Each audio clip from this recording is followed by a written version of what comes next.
빨간불 다시 복음서는 그래 빨간불 다시 들어오길래 예수와 제자들의 관계에서 직관적인 게 많습니다.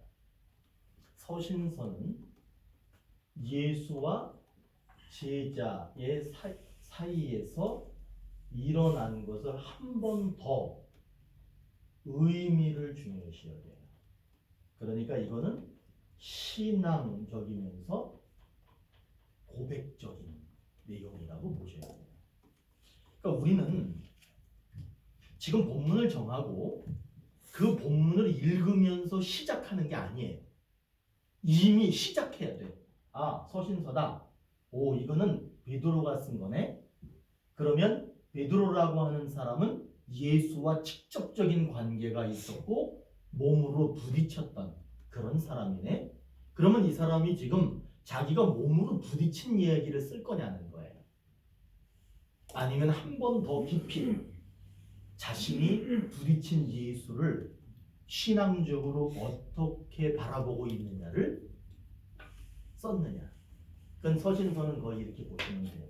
그게 신앙과 고백적인 내용이라고 보시면 될 거예요.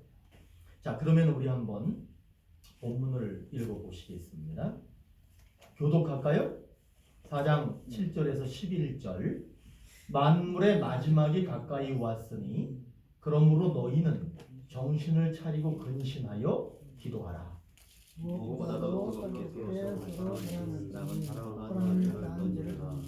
서로 대접하기를 원망 없이 하고 각각 상사를 받은 대로 하나님의 은혜를 선한 성질이 같이 읽겠습니다. 만일 누가 말하려면 하나님의 말씀을 하는 것 같이 하고 누가 봉사하려면 하나님이 공급하시는 ሹ로 하는 것 같이 하라. 이는 범사에 예수 그리스도로 말미암아 하나님의 영광을 받으시게 하려 함이니 그에게 영광과 권능이 세세히 무궁하도록 있느니라. 아멘.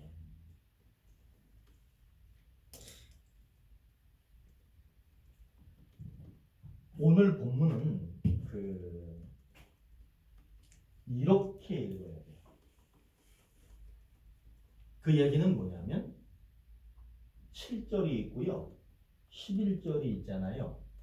그러면 첫 번에는 이렇게 읽을 수밖에 없어요. 7절에서 11절로 이렇게 밑으로 읽는 수밖에 없어요. 왜냐하면 그렇게 읽지 않고 내용을 파악할 수 없으니까. 그런데 금방 알아차리실 수 있을 거예요. 7절에서 11절까지를 읽고 난 다음에 아마 목사님들이 이렇게 읽으실 때 떠오르는 영감이 있어. 그 영감이 뭐냐면 11절에서 다시 7절로 읽어가야 되는구나. 그거를 느끼실 거예요. 제가 이건 설명을 드릴 거예요. 자, 그러면 오늘 이제 이 이야기를 거꾸로 읽어야 되는 이 내용을 하기 위해서 먼저 한번 좀 디테일하게 각 구절의 내용을 한번 볼게요. 오늘 7절에 보시면 만물의 마지막이 가까이 왔으니 그러므로 너희는 정신을 차리고 근신하여 기도하라 그러죠. 여기에서 베드로가 지금 누구에게 얘기를 하는 거예요? 베드로가 당시의 신자들에게 말하는 거예요. 그러면 당시의 신자들은 어떤 상황이었느냐 하면 몹시 힘겨운 자신들의 신앙을 지키기가 매우 힘겨운 그런 상황이었습니다. 그러니까 이 베드로가 그들에게 뭐라고 얘기하는 거냐면 여러분들의 그 힘겨운 생활이 이제 곧 끝날 겁니다. 주님이 곧 오실 겁니다. 이렇게 얘기를 하는 겁니다. 그런데 그렇다면 왜 안 돼요? 아니 여기가 이렇게 잘려서 나오니까 제가 나하고 아까 여기 잘렸는데 인물 중심 아니고 칠판 중심. 아니 그래도 좀 뒤로 좀 가봐. 이게 잘려서 나오니까 보기가 안 그래도 나 좀 좋잖아요. 안 좋잖아. 잘리면. 아, 얼굴이 이게 칠판 글씨가 안 보여서 항상 보면 정 목사님이 책임 맡고 하십니다. 뭐에 의해서 베드로가 이게 이렇게 그냥 안돼 이게. 신자에게 나도 이거 보면은 조금 베드로가 이게 신자에게 무슨 말하는 먹어샵 건데 먹어샵이가 이거 좀 그들의 상황이 매우 힘겨운 상황이었기 나오니까. 때문에 그들에게 힘겨운 상황을 조금만 참아라 이겨낼 수 있다. 그런 의도에서 베드로가 그렇게 얘기하고 있는 거예요.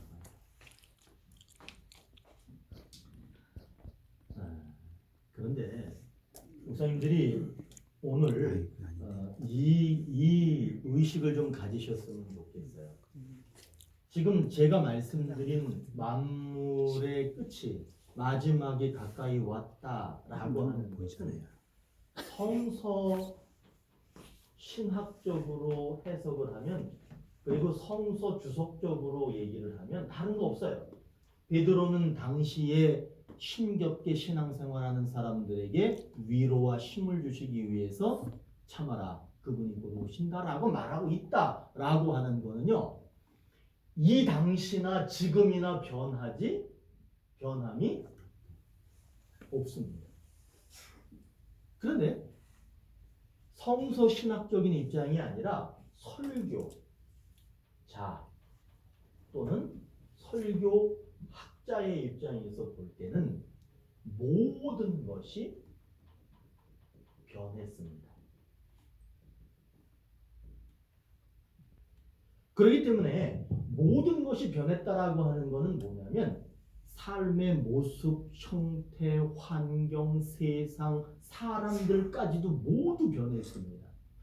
그렇기 때문에 우리의 설교가 베드로가 만물의 마지막이 가까이 왔다라고 말한 것은 우리가 신앙생활하는 게 얼마나 힘겹습니까? 우리 예수님께서 곧 오십니다. 종말이 가까이 왔습니다. 그 얘기하는 게 아니에요.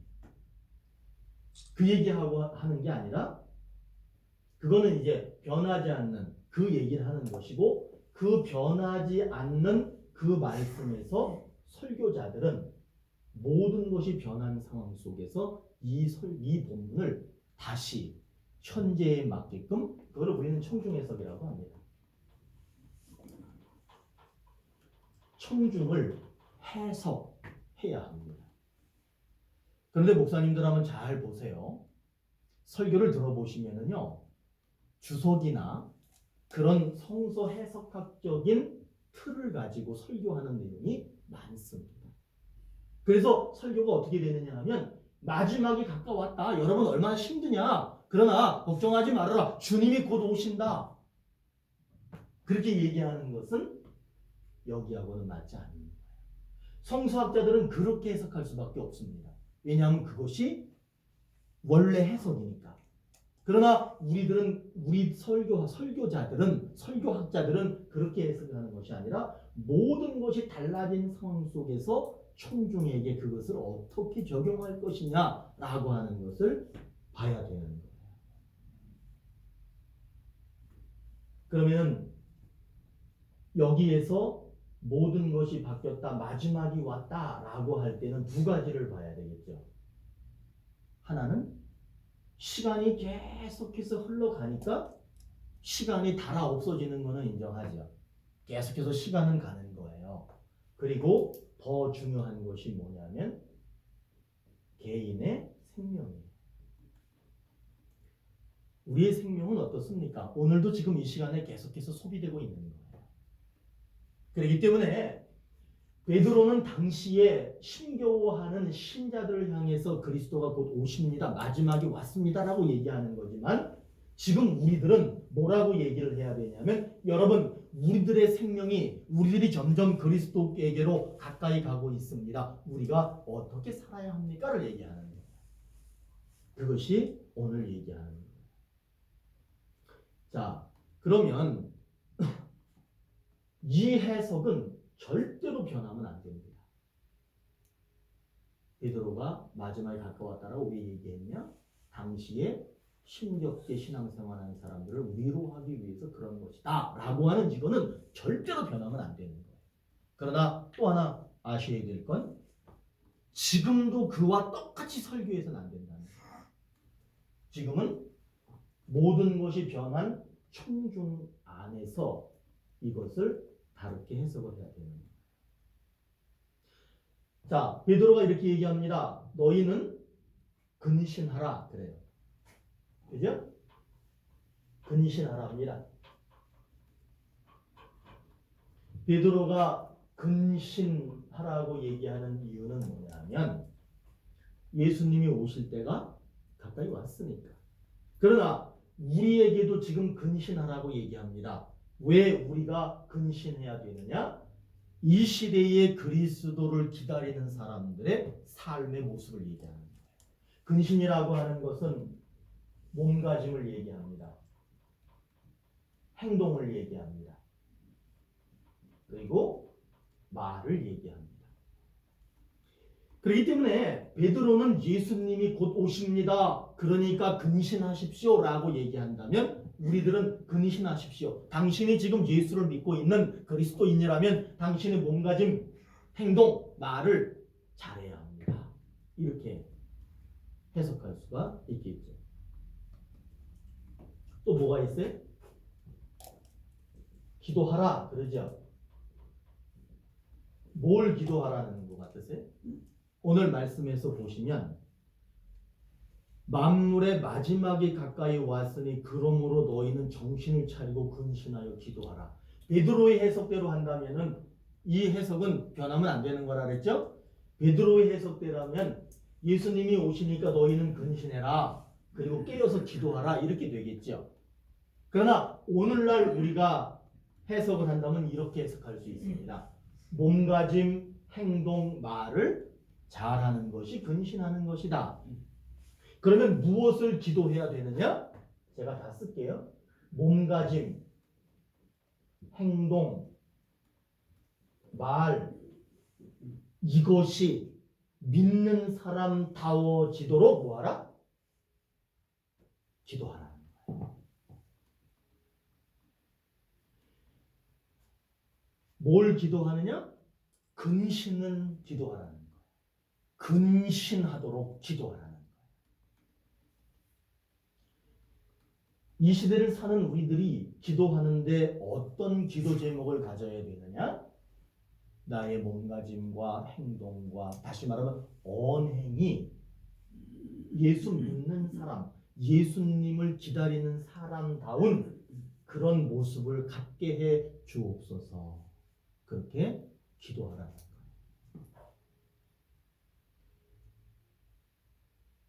그 다음에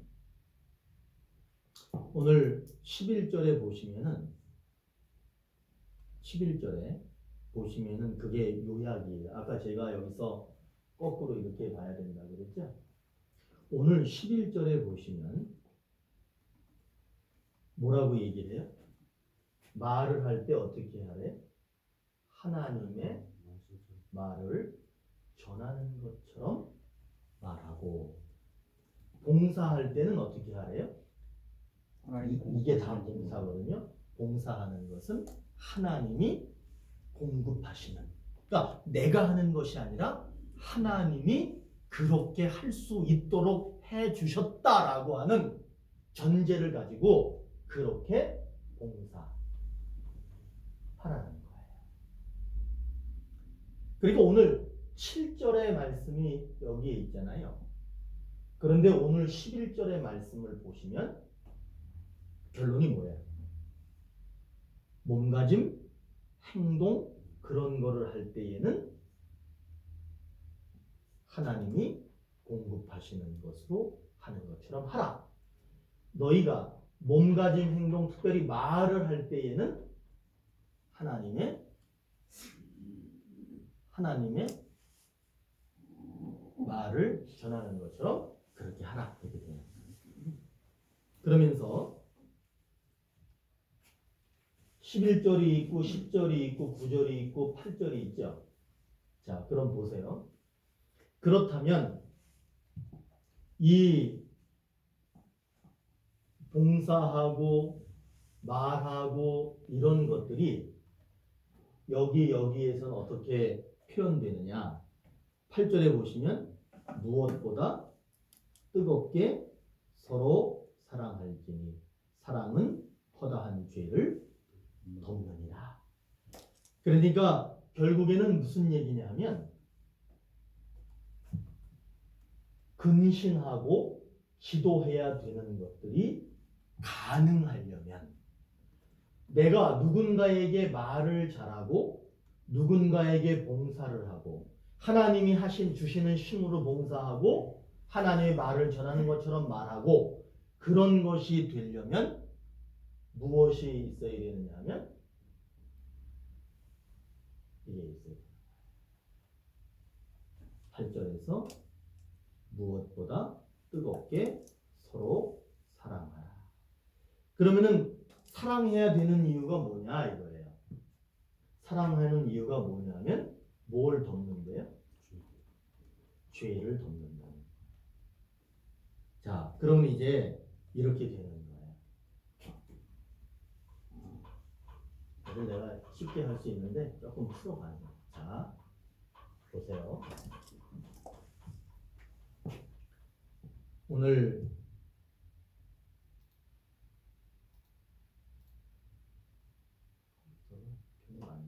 자 7절에 근신이라고 하는 말이 나오고 그 다음에 8절에 뭐가 나와요? 사랑이 나와요. 8절에 사랑이 나오고 9절에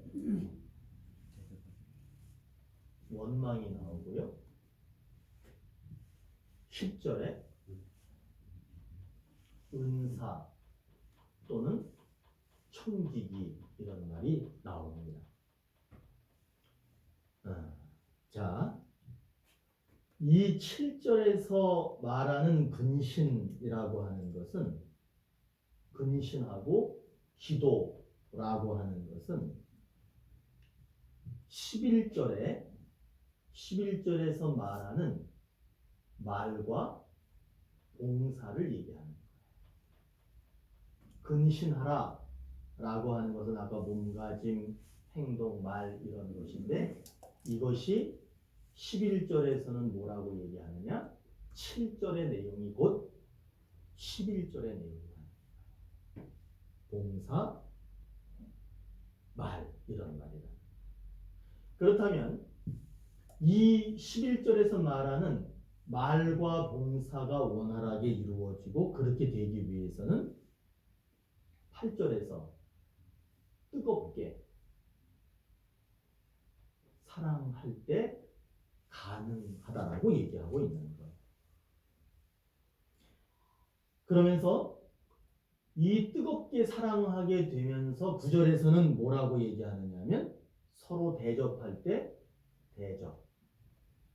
이게 결국 뭐예요? 이게 봉사하는 거죠. 대접하는 것을 할 때 무엇을 하지 말아라? 원망하지 말아라. 이렇게 돼요.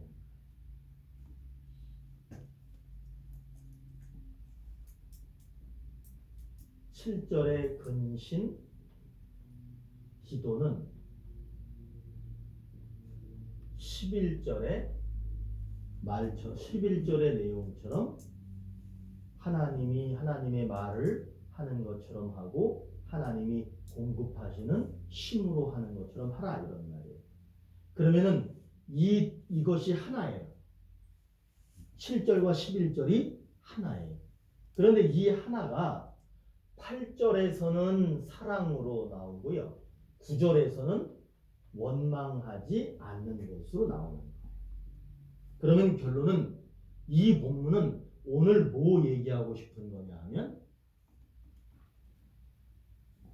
사랑과 원망하지 않는 것을 말하고 싶은 거예요.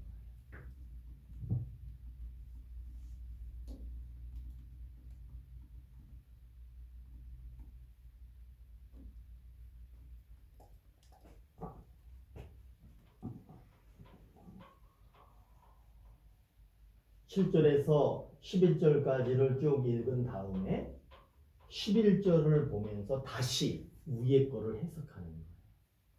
그렇게 되면 이게 보이는데 다시 한번 7절은 11절이랑 하나입니다.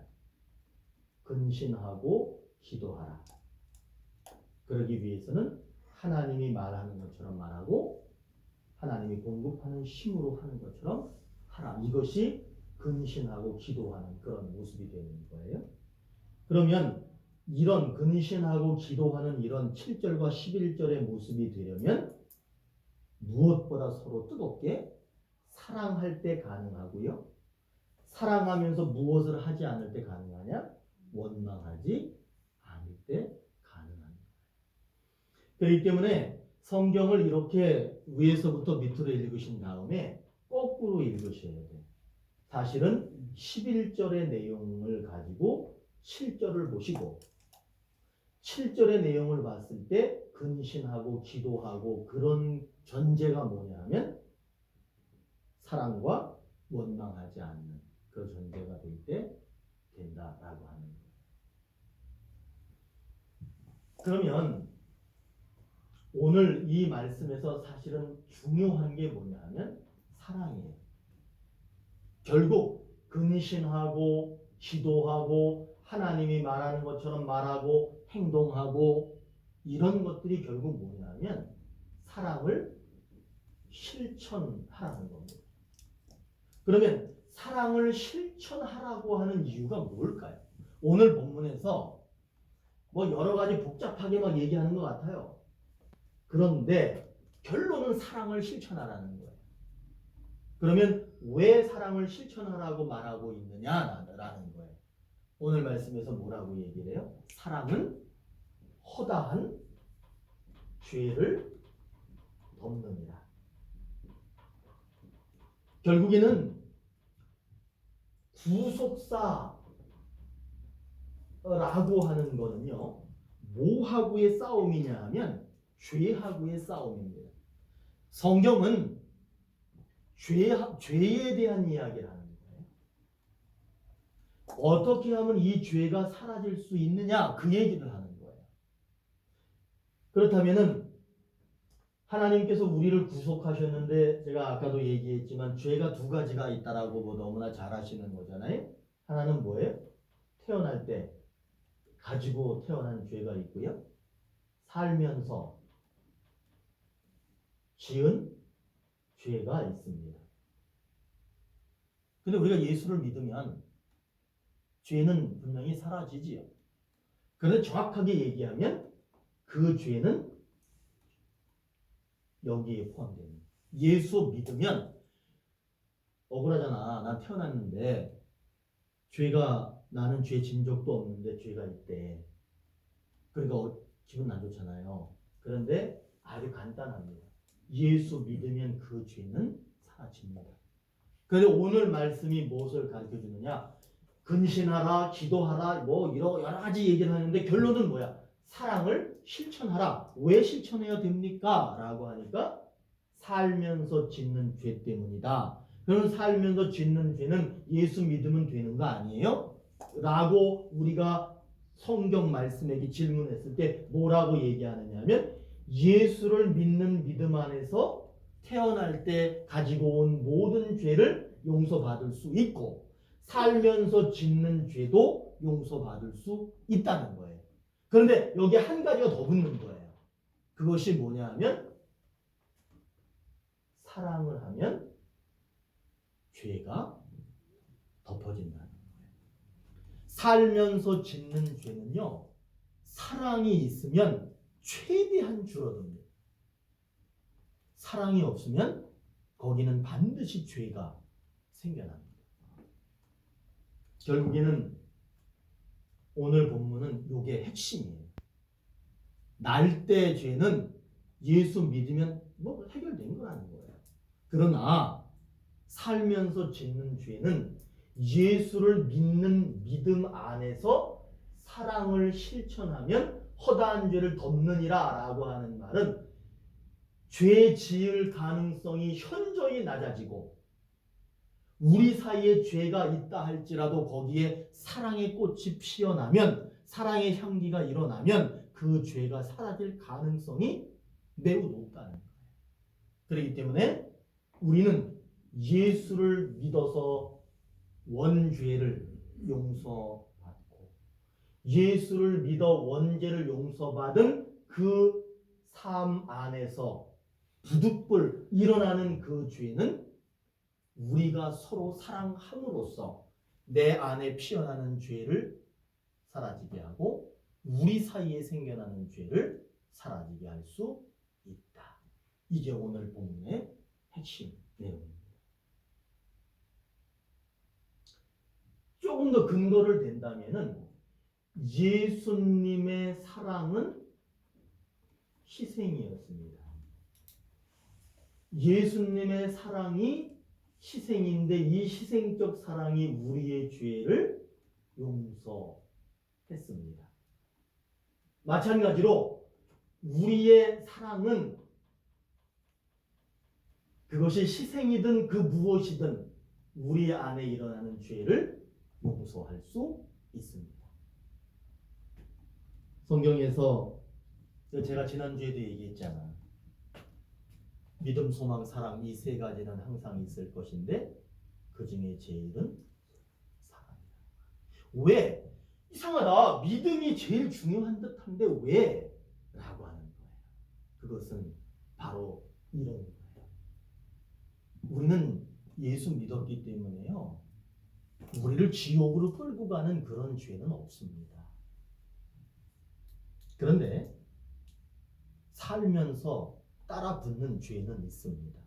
그런데 그 죄의 원인이 뭐냐라고 하면 예수님이 사랑으로 모든 죄를 없앴는데 우리 안에 사랑이 없기 때문에 죄가 있는 거예요. 사랑합니다. 사랑합니다. 사랑합니다.